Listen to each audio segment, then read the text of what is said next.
welcome to our distinguished chairs, Professor M.A. Uman, Distinguished Professor Gulati Institute of Finance and Taxation, Professor K.N. Harila, Chairman, 7th State Finance Commission, Government of Kerala, and our esteemed panel of speakers, Professor Jiju P. Alex, Member, Kerala State Planning Board, Professor S.S. Meenakshi Sundaram, Visiting Professor, National Institute of Advanced Science, Bangalore, and Professor Jose Chatukulam, Director, Center for Rural Management. I extend a warm welcome to all. Now I welcome Professor M.A. Uman to introduce the topic. Thank you.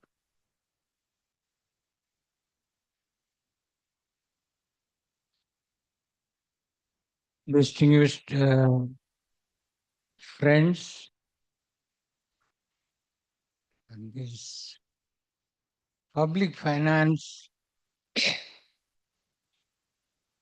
is important because of public policy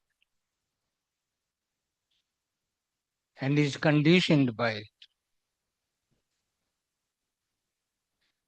As far as the topic of today is concerned, the 73rd and 74th constitutional amendment have an important bearing on the public finance of the country. Not only that, it has an important part to play in local governance as well as in the federal structure of the country. We have transformed ourselves. Transformed may be a strong word. Changed the structure of federal policy of system from a two-tier to a multi-tiered system with a multi-tiered public finance. We have around 2.5 lakh local governments with 3 million representatives, making it one of the, why one? It is the biggest local governance system in the world.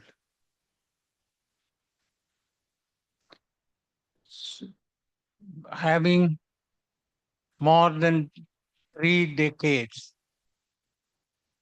which we have passed. The question is public finance, is local governance and government and the needed public finance, local finance function in the desirable manner. If we look at the public finance history, local finance history, during the last 30 years, we find then the much needed support, whether the much needed support has happened or not. Even the 11th and 12th finance commissions were asked to restructure public finance. But in the context of the 73rd, 74th amendments of the country, a comprehensive restructuring has not happened. We are still, so to say, governed by the theories of fiscal federalism of the West. And if we reflect on the question of the second generation fiscal federalism advanced by Wallace Oates in his 2005 paper. And what he calls the Arrow Samuelson Musgrave tradition has come down to us as a great influence.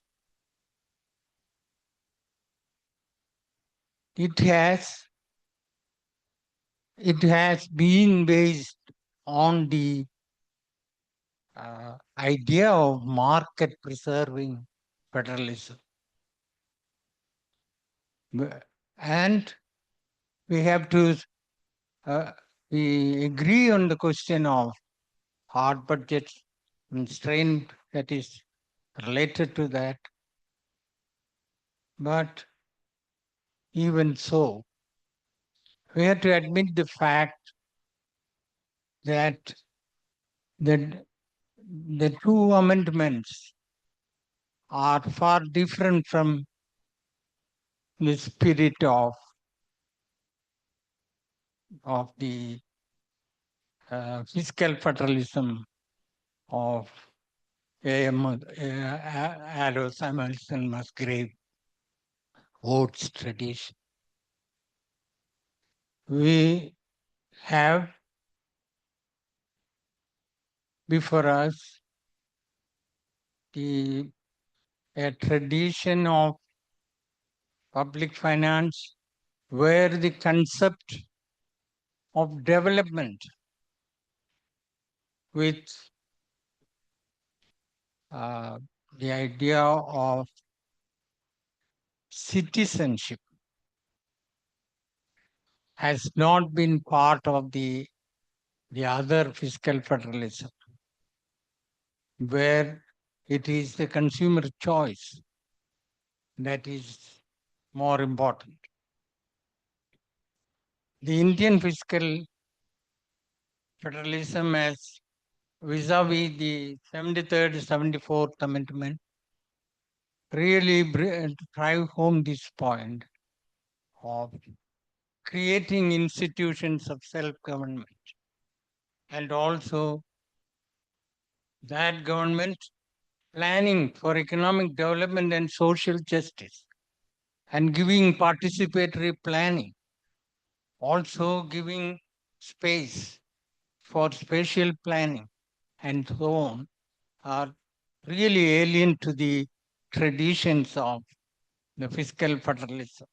Therefore, I have a feeling that one of the reasons that we face is the lack of support to the idea of fiscal federalism and the local government idea as handed over via the two amendments. But given the short time in which I have to act, I would introduce 3 points. One is the idea of fiscal balance. In the total idea of fiscal balance, which cover vertical balance as well as the horizontal balance, will have to take fully, as the Article 280 amendment endorses, we have to take into account the two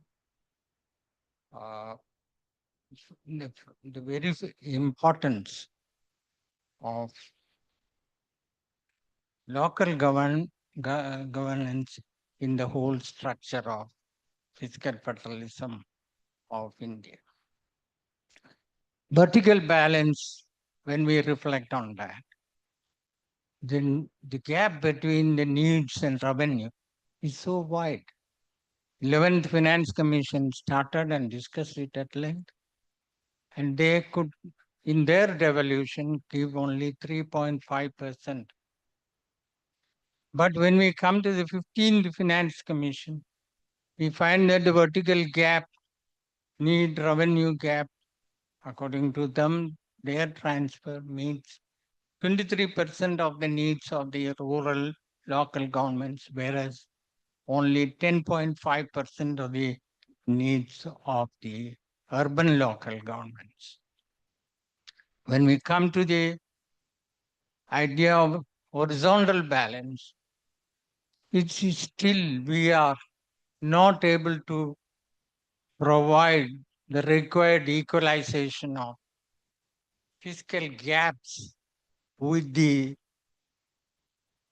various municipalities and panchayats through the horizontal distribution mechanism. Another important point is the idea of reliable data set. There is no reliable data set as of now. This is a major problem confronting fiscal federalism vis-a-vis local governments. I have recently reviewed the Reserve Bank of India study on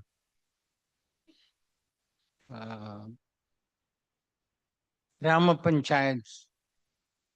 You find that how irresponsibly, it's a strong word to use, that a higher institution like the Reserve Bank of India did the study on the local finance. You will read the details of it. It is very clear that they have the data are wrong. Simply, if I remember the idea, they say that Orissa has a better performance. Orissa, in terms of GSDP, the percentage of GSDP and Orissa local government expenditure works out to 0.56%, and that is very high. But look at this case of Kerala.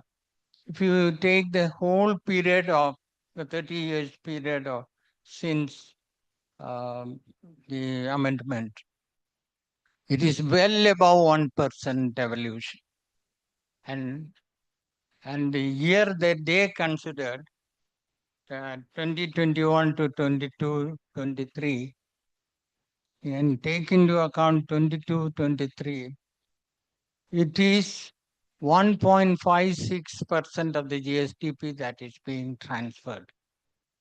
So the data, if you take any data in that, it is so underestimated, poorly calculated, and they rely heavily on the MOPR data and how suspect most of them. I have tried to argue. Even as far back as the 11th Commission has supplied a I am given the warning. So I will try to be brief.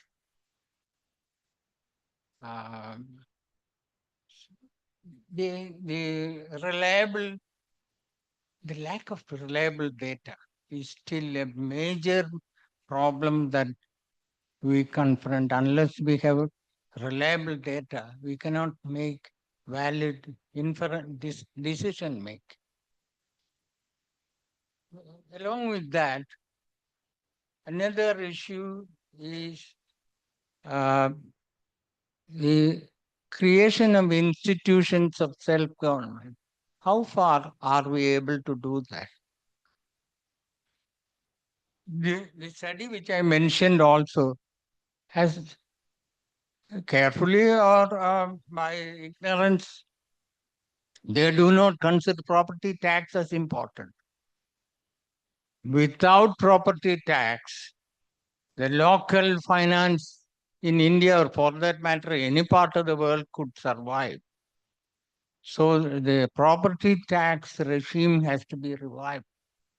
And in the Economic Survey 2017-18, they have calculated very well how most of the property taxes potential is.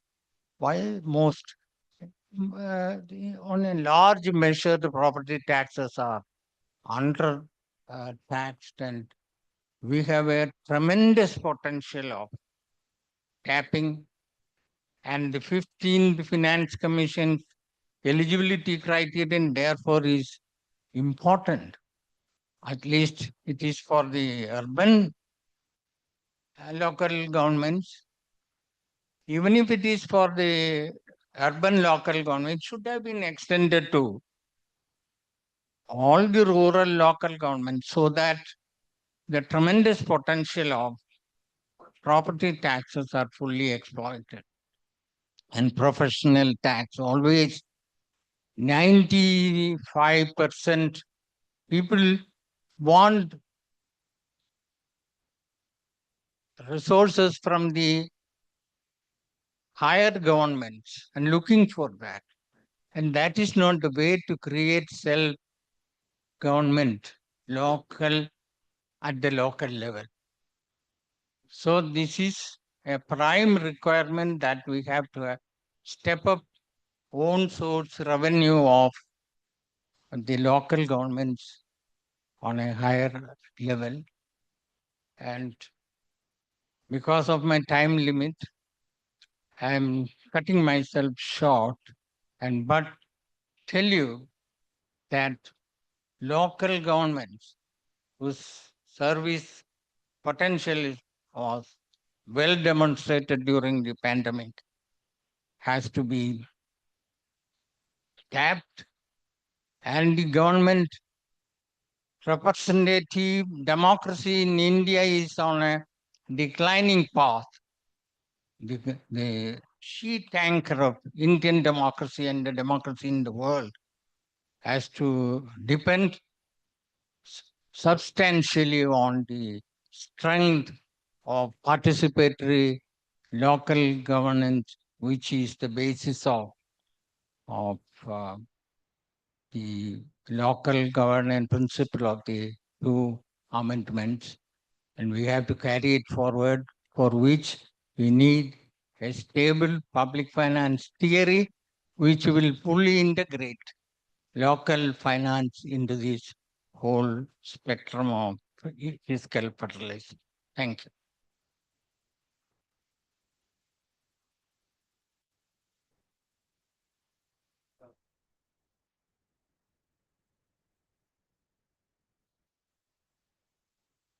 Let me call upon Jiju to give his presentation.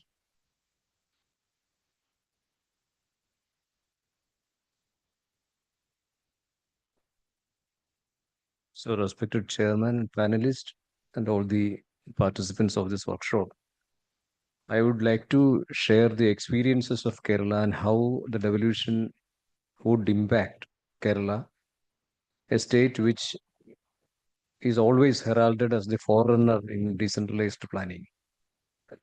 So, one of the most important feature of Kerala is that we have been following prudent fiscal decentralization, and we have been consistently trying to strengthen decentralization by devolving as much funds as possible. I think I would like to share a few important observations with regard to how we have strengthened the process of decentralization in the state. For example, we have three different categories of funds, as we all know: the development fund, the maintenance fund, and the general purpose fund. It has been consistently increasing. For example, the development fund has been increased to almost about 28.5% of the total plan allocation in the state. In 2017-18, it was 23.5%. There has been consistent increase, and it will reach up to 30% by the next few years. And this increase has impacted grassroots level developmental interventions tremendously. And maintenance fund, for that matter, has also been increased. Earlier, it was 6% of the state owned tax revenue. Now it has been enhanced in the recent years to 6.5% of the SOTR. And in absolute terms, the maintenance funds has increased from 1,937.79 crores in 2016-17, 4,131 crores in 2024-25. So coming to the general purpose fund, this also has increased. Earlier, that was 3.5% of the state's own tax revenue. It has now been increased to 4%. And in terms of money, it has increased from 1,233.14 crores in 2016-17 to 2,542 crores in 2024-25. So in fact, all these measures indicate that we have been trying to strengthen this process. And the devolution and its criteria followed by the Union Finance Commission should be oriented in such a way that a state which has invested largely in decentralization should benefit. So whether this would be an important criterion is something which we have to discuss. And in fact, in the submission of the state government to the Finance Commission, when they visited Kerala, we had strongly represented this particular requirement, pointing out that Kerala has been patronizing democratic decentralization in a much greater manner than any other state. So we have taken an estimate of how much money is being transacted through the local governments. So including the centrally sponsored schemes which are implemented through the local governments, it is almost about 42% of the total plan funds spent in Kerala. This much money is being transacted by the local governments in various spheres of development. And the capacity of the local governments to deal with this much money and the kind of personnel who are deployed in the local governments are also, which I would say, exemplary, in the sense we have been able to transfer as much as 11 to 12 institutions to the local governments. We have professionals. And as somebody has been mentioning earlier, the paradigm of decentralized planning in Kerala cannot be set as a model for devolution in any other place. That is of with various reasons. But however, the earnest efforts done by the government in strengthening decentralization should be paid off. In fact, the Union Finance Commission grants to the local governments has increased substantially. So I think to set the background, we should also look at how the Financial Commission grants have benefited the local governments. So it was the 10th Finance Commission which came up with some recommendation that the local governments have to be given grants, but it did not stipulate any conditions. In the 11th Finance Commission onward, there has been some specific terms of references with regard to grants to local governments. And over a period of time, from the 10th Finance Commission to the 15th Finance Commission, there has been substantial increase in the devolution to local governments. And it is estimated that according to you, the percentage divisible pool granted to the local governments has grown from Finance Commission to Finance Commission, rising to 3.06% under the 14th Finance Commission and 4.31% under the 15th Finance Commission. So there has been substantial increase in devolution of funds to the local governments. But there are certain issues. Even though the absolute numbers have increased, the conditions imposed upon states to utilize these funds have also been changed. More conditions and more restrictions have been imposed upon states. So, for example, the 11th Finance Commission to the 13th Finance Commission use multiple criteria, such as, then we have discussed it earlier, as population, area, equity, and efficiency criteria, particularly such as the distance from the highest per capita income, index of deprivation, index of decentralization and revenue effort with proportionate weightage. So they were all taken into consideration. From the 14th and 15th Finance Commission onwards, only population and geographical area have been considered. And this has been of great disadvantage. It has been disadvantageous for the state of Kerala. So it is based on these realities or responding to these issues, we have placed a few recommendations to the Finance Commission. The first and foremost one, I think, which has to be discussed in detail is that the grants given to the local government should be given as a proportion to the divisible pool. So whether we would be able to introduce that criteria of apportioning funds to the local government, to the states, particularly the local governments, as a proportion of the divisible pool. And also there has to be a revision of the criteria for horizontal distribution. So the horizontal distribution criteria as of now is not going to be of advantage to the state of Kerala. And we require that particular criteria to be changed. I am not going to the details. I think if we get time during the discussion, I would discuss that.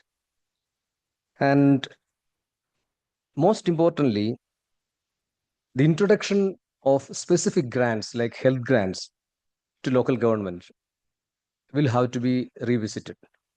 So health grants and other specific grants are being implemented as centrally sponsored schemes. And most of those programs do not cater to the requirements of the state. The states have to be given more flexibility with respect to implementation of the various components of such grants. And also, I would point out one more issue that we have faced. For example, allocation and administration of grants to urban agglomeration. Urban agglomeration grants are also given for a geographical area, and distribution of this grant across various local governments included in that geographical area becomes a very difficult proposition. So it does not insist that it should be devolved to the local government specifically to address the various requirements of the local body. Rather, it is given as a grant to a geographical area, which is very difficult for us to handle. And also, there are a few issues with regard to entry level conditions. It has been insisted that for the property, I mean, for the municipalities and corporations to get their grants, their property tax increase should be in tandem with the development of the GSDP during the year of the award period. I don't think which is going to be applicable everywhere because this criterion has been found to be a bit difficult to comply with due to various reasons. It's almost true. And also, and very important thing which I would like to point out is after the stipulations have been laid down by the Finance Commission, there is an increasing tendency on the part of the local government, particularly the union government and the ministries, to impose new conditions and new stipulations on the government regarding the pattern of spending, priorities, etc., which is going to be very difficult for most of the states. I would say most of the states, because you plan everything accordingly based on the stipulations which has already been communicated to you, and maybe during the course of implementation or at the end of implementation, the entire criteria change, and that creates a lot of practical difficulties. So these were all the various issues which Kerala has specifically pointed out on the basis of the experiences that we have had for the last 25 years. And we have seen different approaches of different finance commissions. And I would say the grants have increased, but at the same time, restrictions have proportionally, or maybe more than that, increased, and which prevents us from utilizing these funds in accordance with the requirements of the state. Thank you. Let me now call my friend Meenakshi to talk.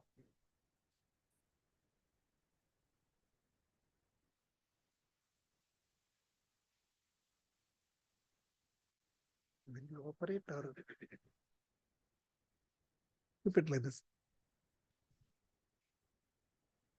If you want to change, I can change or you will do it. This is the next one. respected chairpersons, my colleagues sitting on the dais and in front of me, and my young friends. At the outset, I must say, I appear to be an odd person in this gathering. Though I am called a professor, I am not really a professor. I am not an academic. So by practice only, and I have done something like 40 years or so in running the government administration. I started my career as a block development officer in Hassan district of Karnataka, ended up as Secretary to Government of India in the Ministry of Rural Development. En route, I had an excellent opportunity of seeing district administration and also the state administration, particularly in the areas of rural development and Panchayat Raj. So when I was asked to come here, first thing is I must congratulate for including local government financing also as a subject in this conference. Though it was a late thinking, as I understand, it's a good thinking. It is good that we include local government financing also into this. Now, I had two options. One is talking strictly on the basis of what the different central and state finance commissions have said and what exactly we can do in the local government system. But I thought other people who are sitting in the panel will do that. So maybe I should go to the people and talk to them what they want. I believe the purpose of any research is first to know what is the problem, what the beneficiaries or the stakeholders have to say, and on that basis, what needs to be done. Fortunately, in the state of Karnataka, we now have a state finance commission, which is headed by a former Jilla Panchayat president. He has a lot of interest on the subject. So once he told me, can you tell us what exactly the people want to improve their own finances? It's accepted that the major chunk of financing in the local sector has to come from within. If you want to have some semblance of financial autonomy, the local government will be able to have its own source of revenue, at least about 50%. But the tragedy is today, even in a good state like Kerala, correct me if I am wrong, it is about 10%. Yes. And in several other states, it varies from 1 to 4%. In some states, it is 0%. Now, that being the case, what is that can be done to improve your own source of revenue? Who will tell this? So, Mr. Narayan Swamy, our SFC chairman, told me, can you travel all over? And I have an organization in which we perforce visit at least one Gram Panchayat every month. Can you find out from them what do they want? First of all, do they agree that they have to increase their source of revenue? And if that is the case, what are the things to be done? So I thought I will start with that. I need not have to explain any of that. It's all in simple English. So I will simply read it forward. This has come from the stakeholders, the Panchayat, Gram Panchayat presidents in different states, particularly Andhra, Tamil Nadu, and Karnataka, where I have an opportunity of interacting with them. These are the sources which they are saying which are available. One is the own source revenue, which I will come immediately. The local taxes, property tax and professional tax, as Professor Oman said. The user fees for water, energy, and entertainment. These are the things which are now currently available. Grants from the union and state finance commissions, allocations from the centrally sponsored schemes and state sector schemes, voluntary contributions, borrowings. These are the things which are currently available for the local government. Now, the view of the Panchayat presidents as to how to enhance their own source of revenue. As I said, I will quickly read and I am not going to explain any of them. It doesn't need explanation. They suggest, in addition to the taxes, property tax, professional tax, and maybe income tax, if that also is given, with all that, the new taxes they feel in different parts of the three states, non-motorized vehicles, commercial or plantation crops, can you levy a tax on that? Vacant lands not used for agricultural purposes, lands used for windmills and other non-conventional energy sources. These are areas where they feel new taxes can be levied. But you can't have a one-size-fit-all system. Probably, depending upon the Gram Panchayat, they will decide what they want to add. Betterment tax levied on landowners benefiting from improvements such as road construction, street lighting, etc., executed by the local government.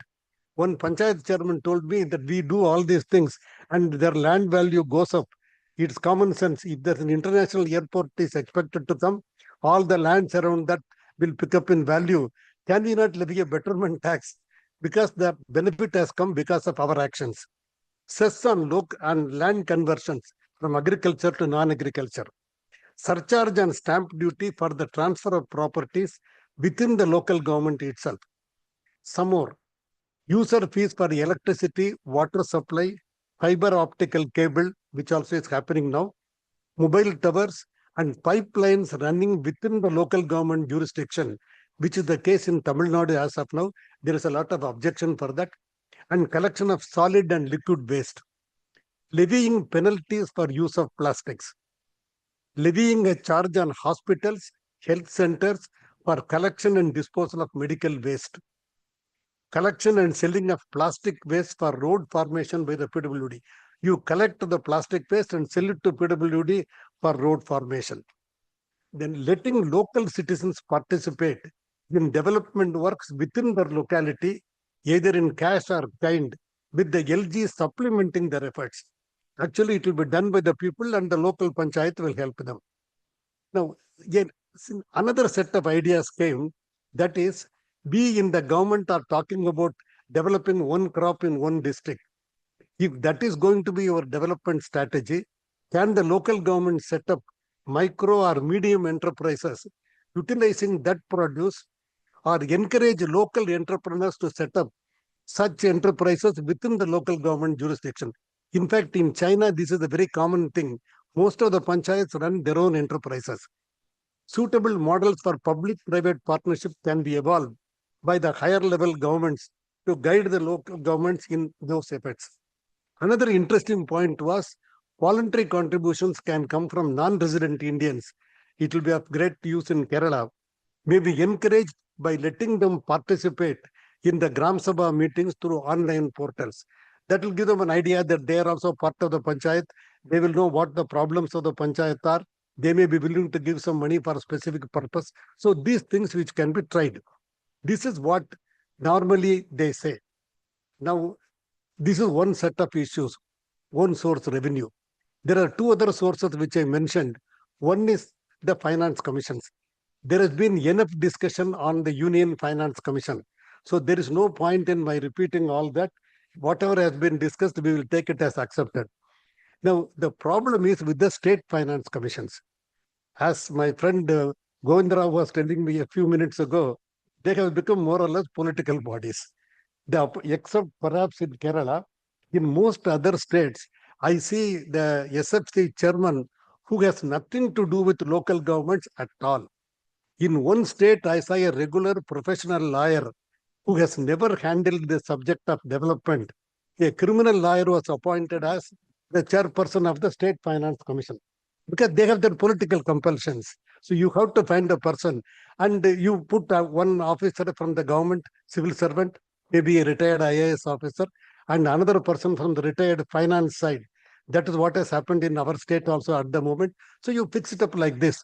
There's nothing else. And probably people outside that commission will let them know what exactly they should write on the report, which is invariably written by the lower level bureaucracy, got it approved by the members.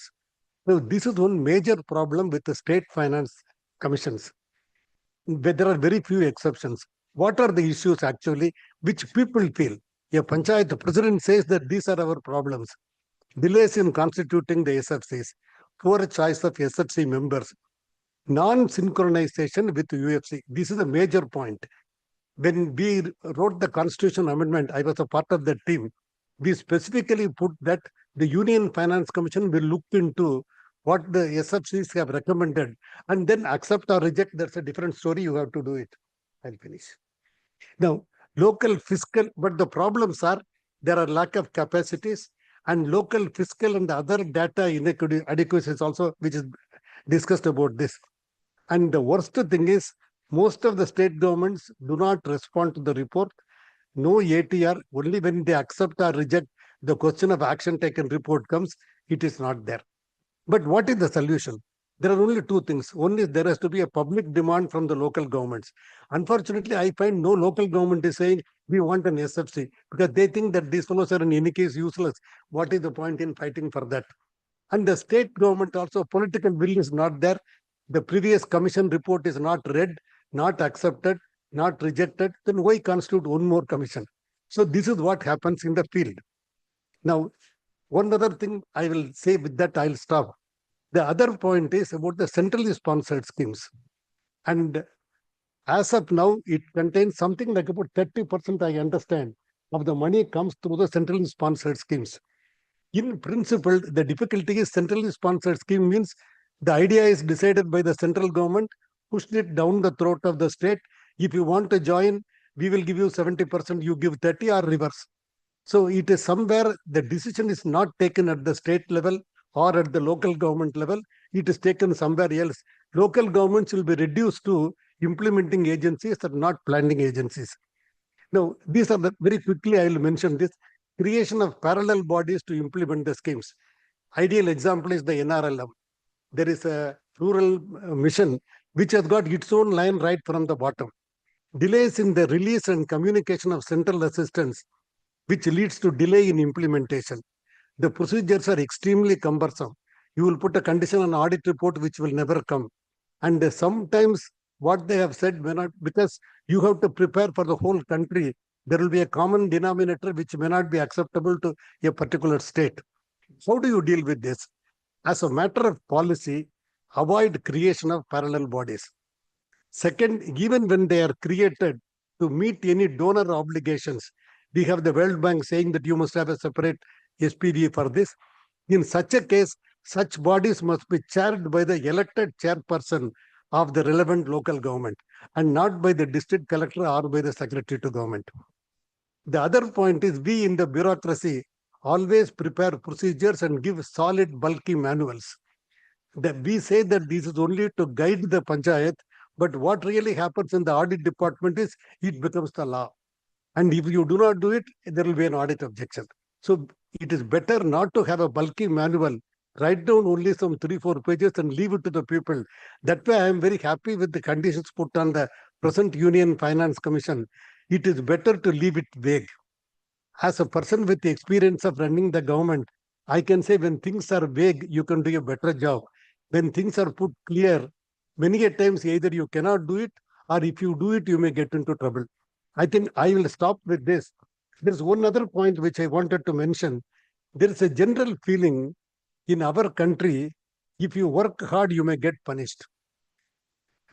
Chandrababu Naidu, when he was in his earlier round as Chief Minister of Andhra Pradesh, he was arguing this case. If my state develops, I won't get much money. So it is better not to develop. Now, if I do not develop, I won't get elected, I won't get. So it is a kind of a problem where to get votes, you have to develop. But if you develop, you don't get money. So how are you going to reconcile this? That is where the economists and the people in the audience should take some view. Thank you very much.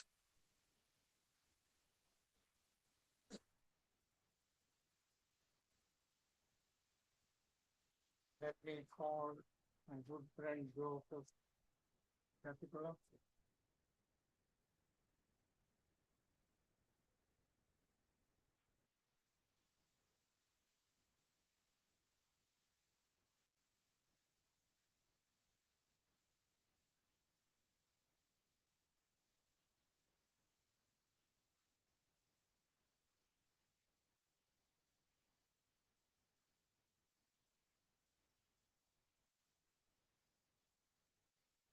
It's not showing up.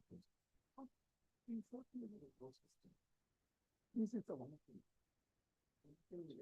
Not again.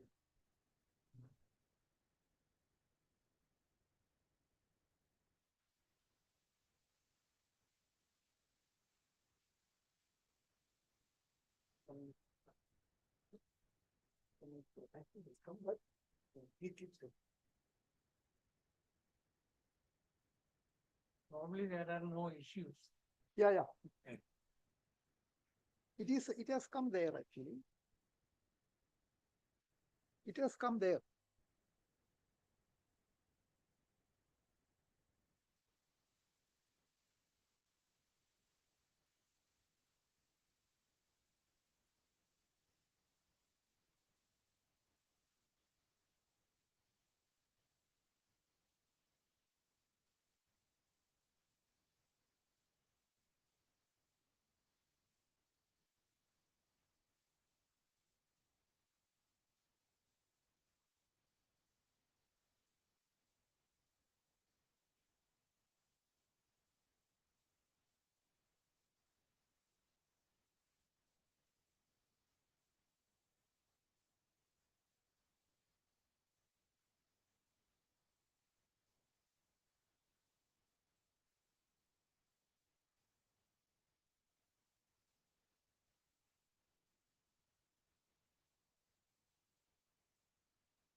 Going online.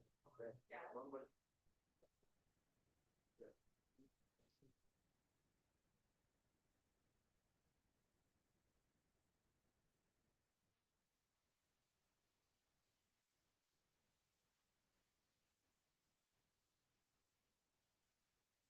Yeah, sorry for the technical problem. Respected Chair, Professor M.A. Woman and Professor Harilan and dear panelists and professors and dear friends. You see, yeah, no, it is not moving. Yeah. You can change. Okay, it's all problem. Okay. Yeah. This and this. Okay, fine. Yeah. Dear friends, I will just talk on the issues in local government financing through the lens of Central Finance Commission grants. You see, Professor Alex mentioned that there, this is what is actually the 10th, 11th, and 12th Finance Commissions broadly recommended grants for local government around between 1 to 1.5% from the central divisive pool. Look to the 13th Finance Commission, it is around 2.28. See, the 14th Finance Commission is very interesting. Look into that. It has taken an approach, groundbreaking aspect by introducing a concept of trust-based approach to local government. Interesting, trust-based approach to local government. 15th Finance Commission introduced a new concept of health grant in the context of COVID-19 pandemics. See, here the point is that my major submission is that despite all these recommendations from the finance commissions, there are still exist a climate of distrust towards local government by the state government, no doubt by the state government, and by the union government. This is what the issue. You see, this is actually but there is no need for any explanation on that. Start from 1.38, and the 15th Finance Commission is 4.24 percentage from the TVC pool. Excellent. You see, what is the trust-based approach? It's a very beautiful statement and paragraph in the 14th Finance Commission report. And para 9.80, it is in the 9th chapter of the 14th Finance Commission report. Just I will read that. We mean Central Finance Commission, 14th Finance Commission. We recognize that there is a need to trust and have respect, trust and respect underlined for local government as institutions of local self-government. Hence, we recommend that no further conditions or directions other than those induced by us, 14th Finance Commission, should be imposed either by the union government or the state government for the release of the funds. Excellent and beautiful. As an activist of the decentralization, I would like to say that there it is something as a silver lining as far as the 14th Finance Commission is concerned. There are similar paragraphs also. I'm not going to read that.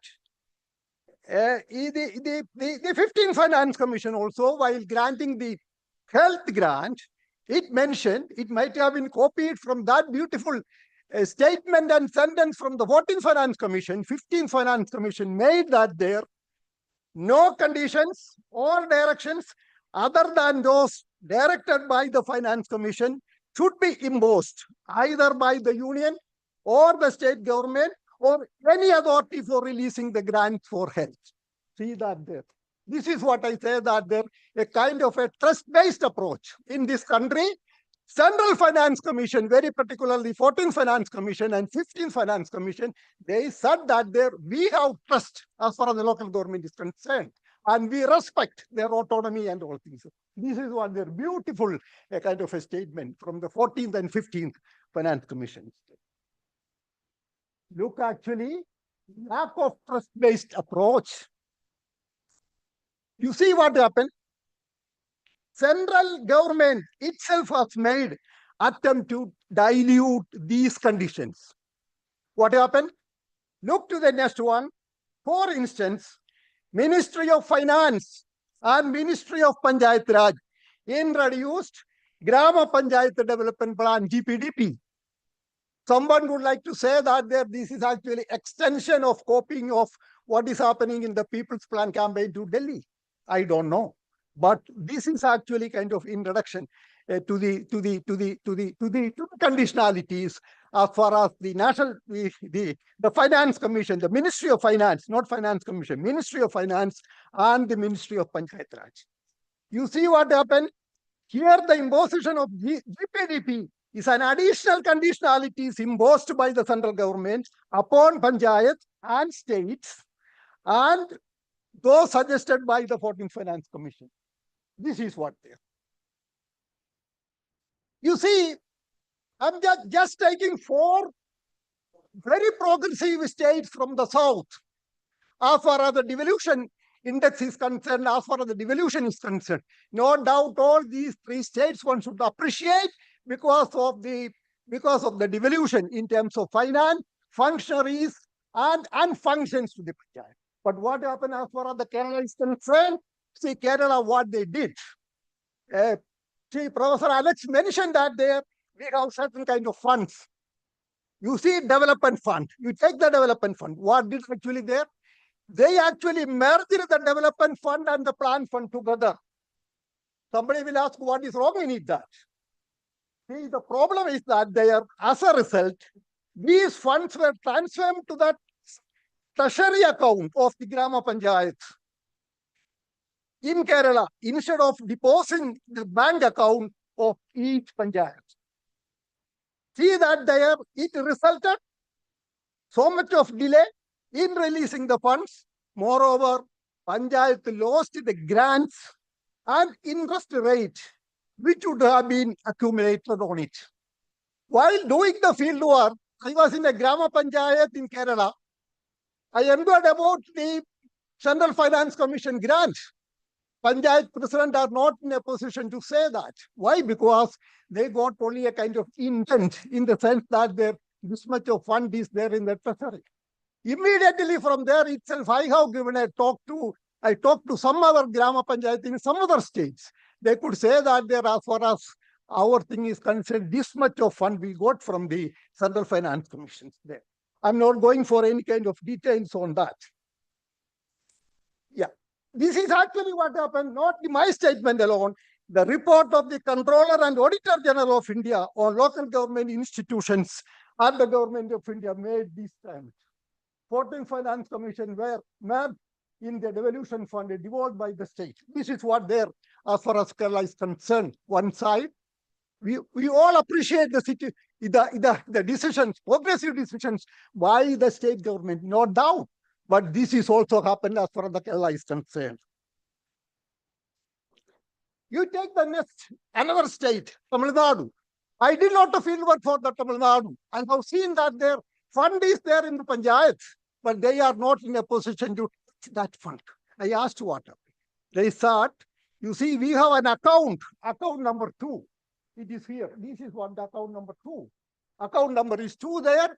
The Central Finance Commission fund, according to the directions of the state government and very particularly the district collector, they are supposed to deposit that fund under the account number 2. And the presidents and the panchayat committees, they are not supposed to touch that without the permission of the district collector. You see that there, what is actually the recommendations of the 14th Finance Commission, what is actually happened as far as Tamil Nadu is concerned. Take the case of Karnataka, is very interesting. They have a very particular account system. It is known as ACRO account system. That means at the state level, there is a direction. You are giving this money as far as the Central Finance Commission is concerned. You can only think 2 things. One is only for electricity, clearing electricity bill, and for the arrears of the electricity bill and the water bill, only for that. This is what they are. Another progressive state, how they implemented as far as the Central Finance Commission is concerned. You see, there is another issue is there, Kerala. Actually, I would like to say that there is actually a Kerala devolution paradox. You see what happened? The 14th Finance Commission, they did the performance grant. We all expected that it is going to benefit Kerala because there are 2 simple conditionalities. Conditionality number 1 is that there you have to account statement as far as the panchayat is concerned. Number 2, there could be some kind of increase in your own source resource. These 2 things, almost all Kerala panchayats can do very easily. But what happened? The performance grant you take 46.91% as far as the state we got it there. This is above the national average. You see that there are states in Karnataka, they got 98.78%. There are other states, they got 100% as far as the performance grant is concerned. I don't know, it is actually kind of, come to Kerala is a state renowned for its decentralization and devolution model. When below the national average in drawing these grants, one has to very seriously and debate what happened as far as Kerala is concerned by releasing the grant. This is actually from, you see that this is actually the Kerala situation. You see that the Kerala situation is there. There are states, the above national average and near 10%. Yeah. What is the conclusion? There are a lot of misconceptions one side about the local government and functionaries. In general, the perception is that the elected functionaries and staff at local government are weak, corrupt, illiterate, and that transforming huge funds directly to their hands would be problematic. This is what they are understanding. There is a lack of sensitization towards local government on the part of public institutions, various government departments at various levels. Professor Govindarao is there. This is actually a statement from Professor Govindarao's article, which appeared in the Economic and Political Weekly. And this is there. I will just read that there. See, while the intention of commission is to further the process of fiscal decentralization to sub-state level by placing eligible conditions to the states for local bodies to receive grants, the problem is that these states may not have the incentive to undertake the suggested reforms as they are not going to be the losers. And the public pressure may not be strong enough to force them to undertake it. Of course, Professor Meenakshi Sundar mentioned that there should be a demand from the local government. There should be a demand from the people. Finally, I would like to make a submission to you that the importance of induced pressure from below is very much a catalyst in empowering the Panchayat Raj institutions and local government institutions. Thank you.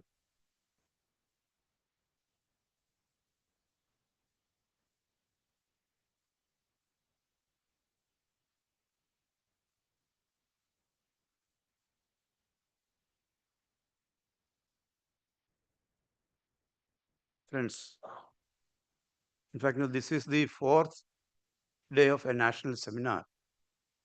And many people are looking very tired.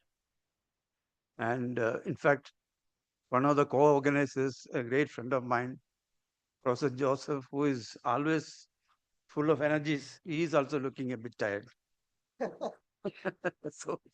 so there's no point in taking too much time giving my concluding remarks. I'll just take 3-4 minutes, and then we will have some time for discussion. I should thank Sri Meenakshi Sundaram for presenting the results of his survey of Gram Panchayats in Karnataka. They are very useful for the subsidy of Kerala. And in fact, some of the observations made by the Karnataka Gram Panchayat presidents, they are quite valid, useful for Kerala also, because we are getting similar suggestions from our Gram Panchayats. The State Finance Commission in Kerala is visiting district DPCs, and we have completed 6 DPC visits and 3 city corporations. We are visiting all districts and all city corporations and selected Gram Panchayats. And luckily for us, the local governments in Kerala are taking our visits very seriously. The DPCs, in fact, before our visit, they have a one-day long meeting. And DPCs, it has Gram Panchayat, municipality, block Panchayat, district Panchayat representation. And they have their own local body council meetings discussing the terms of reference of the State Finance Commission. And they entrust speakers in the DPC meeting when we visit. And in a very organized way, they present different aspects of the terms of reference. And one or two people speak on the local resource mobilization, local tax and non-tax. So we found all those meetings very useful, and we are impressed by the kind of seriousness with which the Kerala local governments are taking the State Finance Commission, the devolution exercise, etc. And I've seen many of the suggestions made by the DPCs, and some of the corporations. Many points are repeated. From your study, those are coming up. Now, I don't need to say that the Kerala governments, regardless of political affiliation, they take SFC recommendations very seriously. Our commission is the 7th commission. Earlier, we appoint commissions at regular intervals, and generally, commission recommendations regarding devolution particularly, they are taken very seriously by the state government. Of course, Professor Umman and all had given more interesting, more deep-going recommendations regarding administrative changes. I will not say that the governments had taken those recommendations very, very seriously. Some of them are implemented, many of them are not properly implemented. Now, I'm not going to respond to other presentations here. I generally agree with the observations made by other panelists. And I also agree with Dr. Jose regarding the danger of bureaucratic capture, which is a problem right from the beginning of decentralization in India. And he was demonstrating that problem using the 15th Finance Commission grant and the conditions, which is creating problems in Kerala also. Everywhere, local governments are making complaints. And I also agree that local governments are complaining about the state government conditions also. And I personally believe, and probably all of us believe, that the conditions, the regulations, etc., the cobweb of regulations, which limit the space of operation of local government should be limited. And we are making an exercise, attempt towards that. The planning board, the local government department, and then of course, state SFCs also make similar recommendations. there are certain government regulations which are really required, like the SC, the special component plan money, cannot be diverted. Similarly, the tier-wise distribution, the interest of the constitution, the mandate of the constitution will have to be respected by the local governments.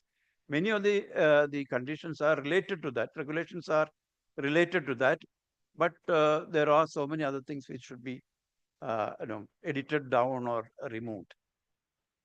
Just one more point. We had an opportunity. We had one or two opportunities to meet the Central Finance Commission chairperson and members in two occasions. I was trying to, of course, we presented our memorandum and all. Apart from that, I was trying to highlight one very important point. That is the problem of Indian cities. Indian cities are growing, urbanization is happening, and spatiality of development of India is witnessing major changes where the economy is developing in cities, growth is concentrating in cities, but Indian cities are very heavily underfinanced. And that's a fundamental problem of the Indian fiscal system. Some of the taxes which they used to enjoy, they got subsumed under GST, and they don't have resources. In Kerala, we have some taxes at the level of municipalities. Apart from that, now we have this very big devolution of resources of the plan and other grants. In spite of that, our cities are in a bad shape. Then you can imagine the fiscal problem faced by the so-called engines of growth, Bangalore, Hyderabad, Delhi, Calcutta, and other cities. They are very poorly financed, and they are not engines of growth, but they are great brakes on India's growth. And if you have a free look at the city finances, that should be obvious to any finance expert. But unfortunately, Indian fiscal, the intelligentsia and finance commissions have not really looked into this problem seriously. That's why Indian cities are in a very, very bad shape. And people complain about Indian cities, about pollution, about traffic blocks, dirty cities in India, etc. But it's not partly, it's almost 90% on account of poor financing of city development. And this takes us to many other fundamental problems of Indian fiscal system, about which I'm sure this seminar would have got into and discuss. Many of the gift scholars and other people always speak about this. The problem of city finances, which I just mentioned, cannot be solved by transferring more resources from the state or the center to the cities, because Indian state itself is poorly financed. And since 1991, if you look at the size of the Indian state in terms of tax collection or expenditure, it is stagnating. And you compare it with other countries in the world, the size of the state is growing. And of course, China, you leave China, but all of the major countries we are competing with, particularly OECD countries. And so the problem of the city, or the problem of Telangana state or Kerala state or any other state for that matter, cannot be solved just by transferring more resources from the center. Center will have to have more resources. Center will have to tax. Center will have to improve tax collection. And we are one of the poorly taxed countries in India, in the world. And borrowing and other elements. So we will have to have a real rethink on our public finance system. Part of it, I heard that we had taken up in the various sessions here. So thank you for this great opportunity to be part of this great seminar. Thank you. And now it's open for some questions and comments.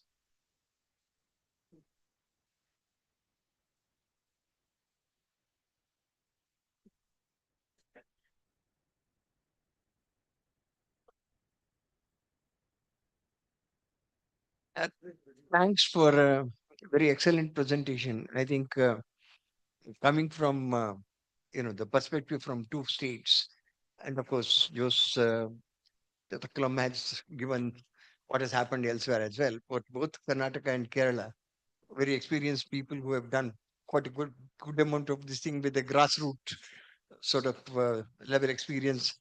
Giving us this is a very excellent presentation, and I should compliment them.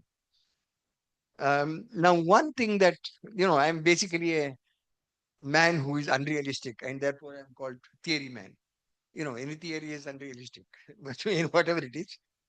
One of the things that I want to mention is that, see, much as we all would want it, the transfers made from the finance company should be a part of a divisible pool.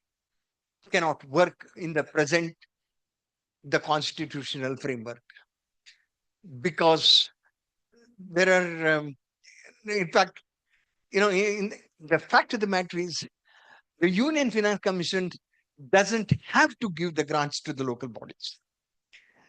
You see the wording in Article 280, which says that it's measures to augment the consolidated fund of the states to supplement the resources of the local bodies based on the recommendations of the state finance commissions. So even money doesn't have to be paid. They can say that they can only make recommendations on the measures to augment. But then it's a good thing that the finance commissions have taken a positive view, and then successive finance commissions have done this.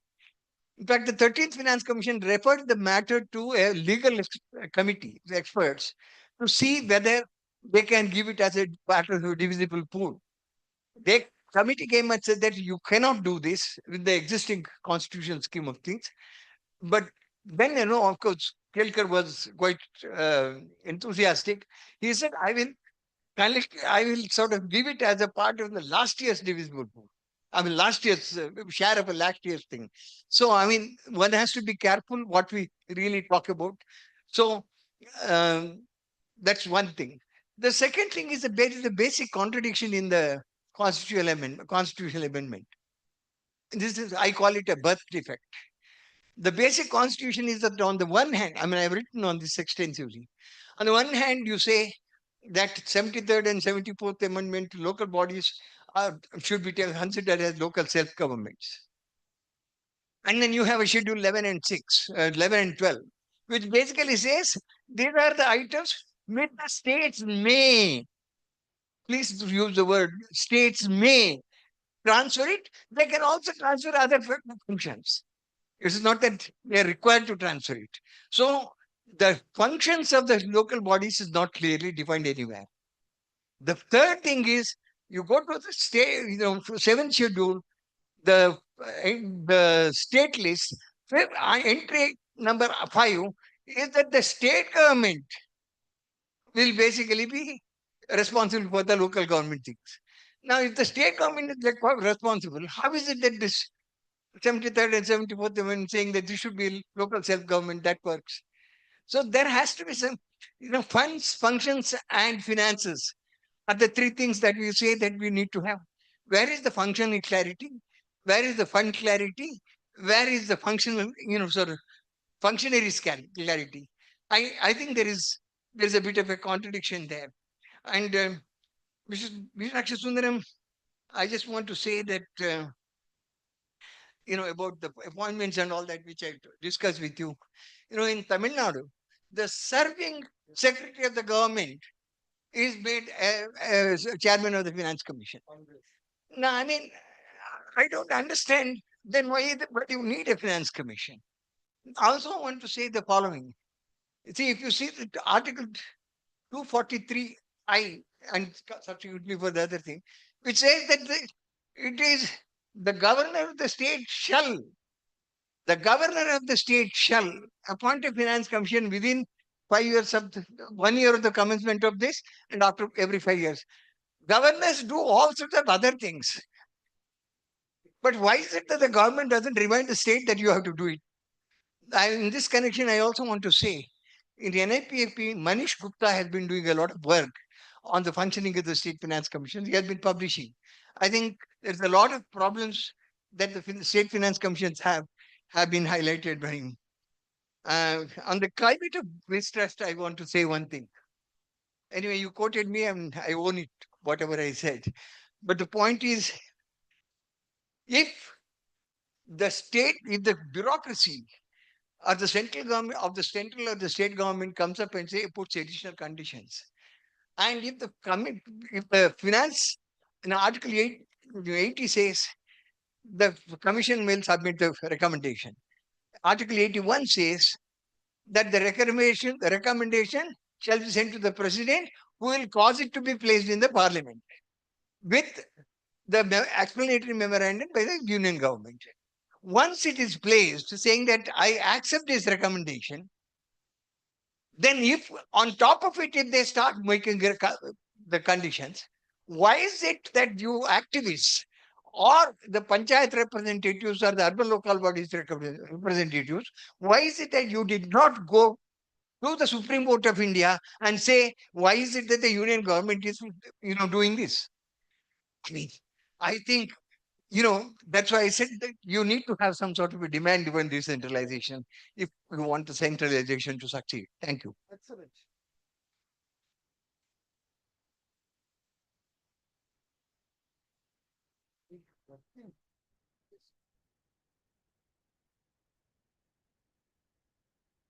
think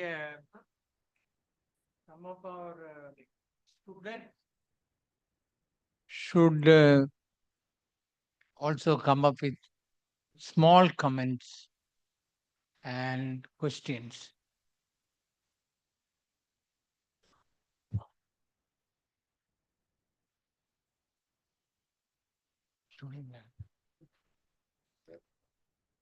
I'm not a student anymore, but I have been students of Professor Harilal and others. We all are people. Yes. So my question is, after 73rd and 74th Amendment, the way decentralization or local body financing has taken place in Kerala, obviously it could not take place in the other states. Particularly, I come from West Bengal.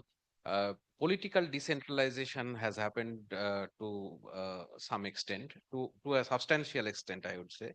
However, financial devolution and empowering the local bodies financially has not happened. Now, I mean, my question is, what are the lessons which other states should draw from Kerala experience of last 30 years? Because I think one of the factors which has really worked in Kerala is uh, this whole agenda of decentralization was made into people's agenda through people's plan campaign, through political mobilization of the people and so on, which could not probably take place in the other states. I don't know, but I want your comments and your views on that. Thank you. I think the main reason, as your question implied, is that Kerala, it is a people's program, and they initiated a committee called Sen Committee, Subrato Sen Committee, where they want functions, finance, and functionaries to be transferred simultaneously. And this is a people's demand, making it part of a people's program and demand. This is not happening, I believe, in most part of the country. That is the primary lesson that Kerala. Because on 1996, July, the government appointed a committee to study the process of transfer, the process of change, and then started with activity mapping, how to do it on the basis of subsidiarity principle. I was a member of that, therefore I know. Later, other states followed. In 2004, when Manishankar Iyer came, he had a round table and he tried to implement activity mapping. Therefore, there is a birth uh, problem of transferring 11th schedule, 12th schedule. They are very generic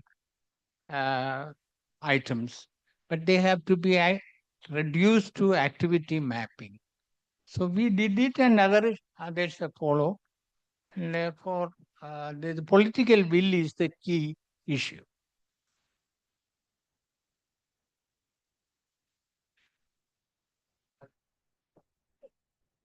So just I was thinking about what I don't know if I came in late, so it may be that there is a discussion on that.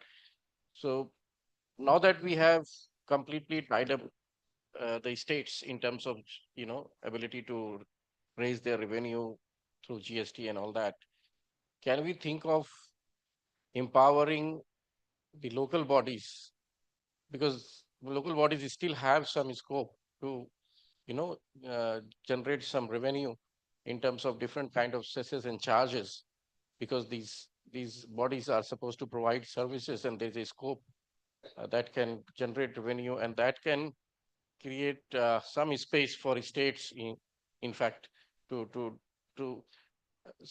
devolve some of the functions to the local bodies and then generate revenues through that. Is that a possible way out of this conundrum of locked up revenue system that we have? Thank you.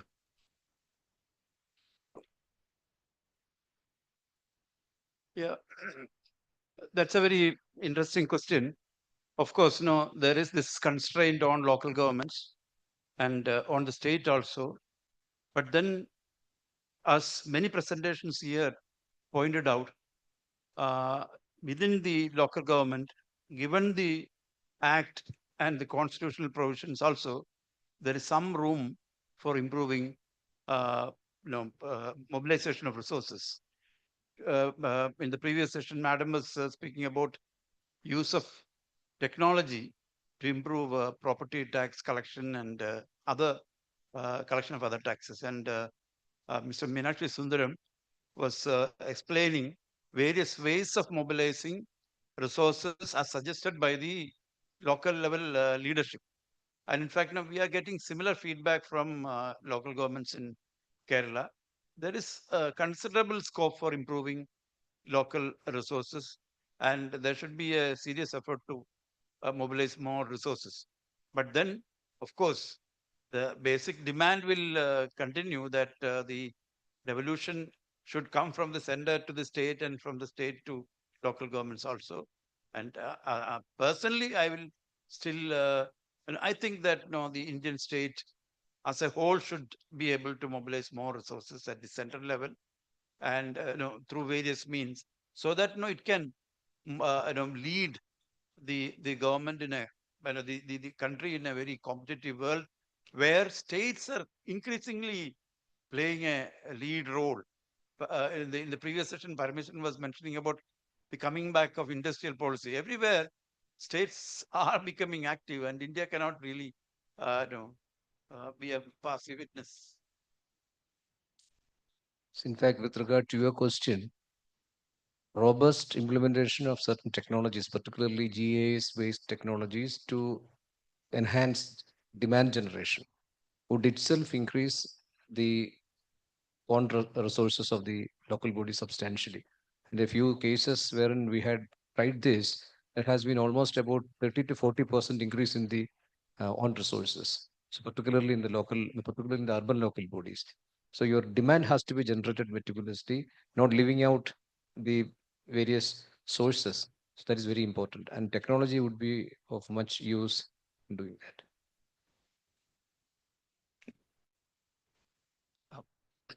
Thank you, panel. Two questions. First, as one of the panelists had mentioned, there is a severe lack of data when it comes to the finances and the expenditures of local bodies, right?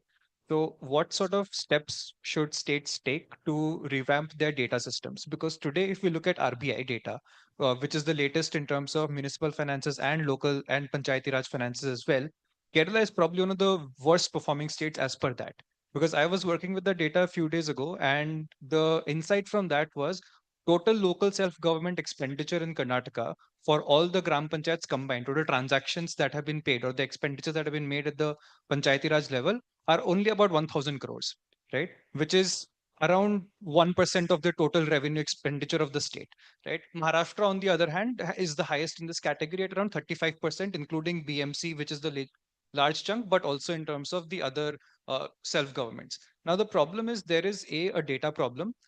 We don't know exactly how to categorize the correct amounts or the correct expenditures which are happening at the local self-government level. So there needs to be some amount of standardization in that. So what are the steps that we taken for that? Number two is in terms of capacity building, right? We talk about local governments raising more revenues, but the same RBI reports will also highlight that there are a lot of local self-governments or gram panchayats which have a lot of revenues raised, but they don't know how to spend it. And they're not spending it in the right way, right? They're lying in their bank accounts without being used to an optimal level. So how do we tackle both of these issues? Because I think for any state, rather than talking about raising more revenues right now, it is also important to understand how do we make good use of that revenue and how do we keep track of that revenue and those expenditures. Thank you.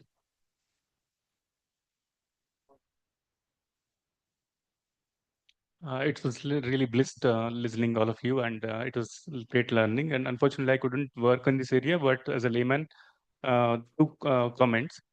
One is on the when it comes to central finance commissions and central state relations, we talk about equity and efficiency aspects extensively, and that it is a big literature on that. I mean, in the whole debate here now, is it that these aspects are not important in the local bodies, or did we miss something in the whole debate here?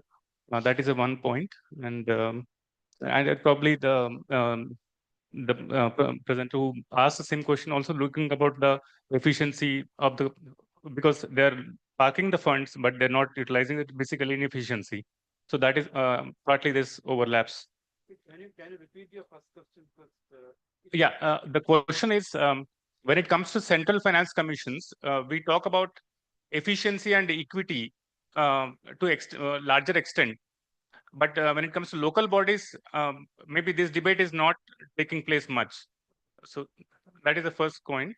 And the second thing, Professor Sundaram, I think extensively it was a really list of innovative ways to expand the tax-based and non-tax-based avenues. There, on two aspects, probably everybody will have a lot of demands, no doubt about it. Everybody want more revenues. More money is always good, but probably the SFCs need to evaluate them on a scientific basis. So I just highlight two of these issues. One with um, the land development, right? The land development, what you mentioned is the state or the local bodies are investing or through some processes they're developing, and the private people basically are benefiting out of it through the appreciation of the land. And similar, I was in some policy meeting where the same question came up, and one of the person that will raise the issue, the flip side of this is it's a kind of Gaussian or a Pygmalion kind of problem where the land is appreciating also externalities. For example, metro project is coming or airport coming, and you need your land value has increased, but you need to bear the noise pollution, vehicle pollution, other health hazards over the years, which probably this is an inherent way that appreciation is an implicit compensation to them. So that is argument put forward. So that is one thing. And the second thing is the windmills. That is a good amendment, definitely. Yeah. Probably, but they're operating on the tax holidays. Yeah. Shall I respond to efficiency and equity of the central commissions? There is lack of that at the local level. That is an assumption that is not entirely correct. Who told you that they are efficient and state finance commissions or others are not. Equity is the uh, equity is the major consideration, and there is that is partly dependent on the criteria of allocation, horizontal criteria of allocation. There is so much comments on that. In the whole question of equalization of fiscal resources, one may be weak, another may be strong, but the weak should also be lifted up through appropriate transfer systems so that there is an equalization process going on. But that is not consistently pursued, because what we need is, as the 14th Finance Commission said, continuity and change. Both are not happening actually, including the 14th Finance Commission did not strictly follow what the 13th Finance Commission did. The performance grants ratios and so many issues are there. So the issue is that the next question is About the data. data. Data, really, we are confronting a major problem. There is no real. What we need is a financial reporting system for the whole country. If you have got state being reviewed by the RBI, similarly the union, but why are you not integrating the data in the similar manner by the RBI? Because the data itself is unreliable and not comparable temporarily from one year to the other. The real problem that is manner in which accounts are maintained and scrutinized at the local level. You go for ASF because I know that I don't know what the present situation is there. On March 34th, there is a figure, but April 1, you find another. The closing balance and the opening balance do not tally. If that is an elementary fact, that is not happening. That means the data cannot be trusted. There is some problem. This has to be monitored. I hope at least for Kerala, Dr. Harilal will do something to have reliable data collected and a financial reporting system for the country as a whole is what is needed today. Now one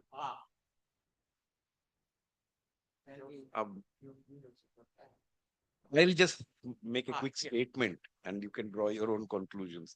This is in the context of the equity efficiency kind of. I was just recently working on the memorandum presented to the Finance Commission for the government of Odisha. And while drafting one particular chapter that deals with the transfers to local bodies, I was thinking about the same things that, I mean, what particular variables should be there for the distribution of funds to individual local, but that is the interstate distribution within the state. Should the or even across the states, what are the variables that the Finance Commission should actually take into account for the distribution? And I mean, basically, I racked my brains and couldn't come out with anything other than what the Finance Commissions have already used, simply because there is no data. I mean, this just ties up with the data issue that even if theoretically you want to say this, that, and everything, for everything you do not have the data, and particularly at the local level, the availability of data is there to some extent as far as the states are concerned. But If you want to go further down at the local level, there is no such data available. So therefore, essentially, even if you want to put in these issues of efficiency and equity, there is really no way. You ultimately end up with the same, just the population and area and such very general kind of variables. That is what my own. Yeah, you are perfectly. You see, when you see what are the issues taken away from Kerala side to other states, I would like to say number one, look to the Kerala. Starting with the decentralized plan campaign, we have a budget document. It is known as Appendix 4. When Thomas Isaac was the finance minister, he introduced a system in the sense that there, Appendix 4. That means the part of the budget, every local government in the state, name should be referred. And what is their share under general fund? What is their share under TSP and SCP? The implication is that a Grama Panchayat president or committee is preparing a budget or plan, whatever may be, the total resource to that panchayat is available, resource available from the state side. Excellent one is there. You can think about the other states also should follow similar kind of thing. It is known as budget appendix 4. It is placed before the table of the assembly so that generally it cannot be changed. Things number one. Number two, Kerala, when you raised that there, Kerala, as far as this is the ranking is concerned, is very low when compared to other states. In some case, what happened? Kerala, we don't have at the district level the district secretariat concept. Look to the Maharashtra and to certain extent in Karnataka and other states, their district panchayat is very strong. They have a concept of district administration, district secretariat with that there. That concept is not there in Kerala. Still, Kerala, as far as the district level panchayat is so weak, that might have been reflected generally to the actually the devolution of finance and things there. Take the total 3 tiers. That may be one of the reasons. What you mentioned that their local government, I would like to say that local government know how to spend it. But the problem is that their conditionality is too much. I think that the present finance commission chairman may be getting that kind of a complaint from the Gram Panchayat. The conditionality is so much, too much. They cannot do anything on that. That is a lot of complaint. These are things. Thank you. Okay, the time is running out. We should thank everybody for the cooperation. And I must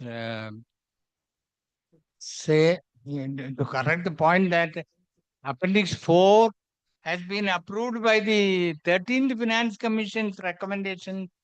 Performance grant criteria includes this. But how many states have followed that is a different story. Thank you all for the cooperation. And I think the fellow panelists have also made excellent suggestion. Betterment levy has been, and also the excellent suggestion which we have implemented, tried to implement as far back as 2004 in the context of a study for the World Bank. That is, how many parallel bodies are created and the funds that are being transferred. We tried to do a study for Kerala. Funds, finance, functions metrics. For that, you will find a colossal mismatch. This is a study for all the states we instituted. Thank you very much. Thank you. Thank you all. We extend a heartfelt gratitude to all who are engaged in this discussion. As a token of our love and appreciation, I invite Dr. R. Vishal, IAS Finance Secretary, Karnataka, to present the mementos to Professor M.A. Uman. Thank you very much.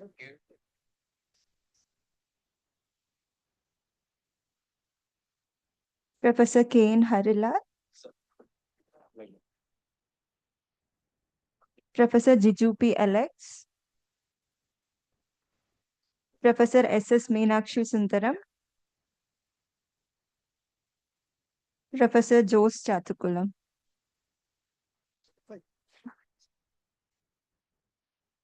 Thank you, sir. A heartfelt thanks to all professors, scholars, and students for their active participation and thoughtful contribution. Thank you. The lunch will be served in the basement.